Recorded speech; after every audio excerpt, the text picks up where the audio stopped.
दोस्तों, क्या आपने कभी सोचा है कि सुबह की पहली चंद मिनट्स पूरे दिन का मिजाज, सुकून और बरकत बदल सकती हैं? नबी करीम सल्लल्लाहु अलैहि वसल्लम की सुन्नतों पर अमल करने से ना सिर्फ आपका दिन बेहतर होता है, बल्कि अल्लाह की खास रहमत और बरकत भी मिलती है। तसव्वुर कीजिए, नबी अकरम सल्लल्लाहु अलैहि वसल्लम सुबह उठते ही क्या करते थे? सबसे पहले आप सल्लल्लाहु अलैहि वसल्लम अपने दोनों हाथों को चेहरे पर फेरते ताकि नींद का असर दूर हो जाए।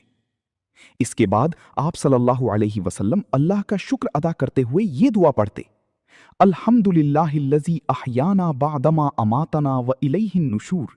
यानी तमाम तारीफें उस अल्लाह के लिए हैं जिसने हमें मौत के बाद जिंदा किया और इसी की तरफ हम सबको उठना है।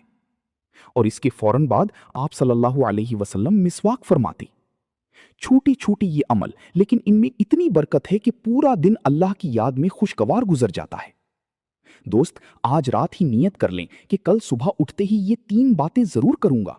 चेहरे पर हाथ फेरना, शुक्र की दुआ पढ़ना और मिसवाक करना।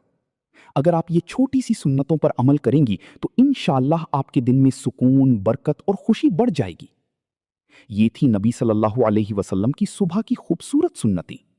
अगर ये वीडियो आपके दिल को लगी तो लाइक जरूर करें और अपने प्यारों के साथ शेयर करें ताकि वो भी इस बरकत से मुस्तफीद हों। मजीद ऐसे खूबसूरत इस्लामी रिमाइंडर्स के लिए लाइफ ब्यूटी को फॉलो करें। अस्सलामु अलैकुम वरहमतुल्लाह।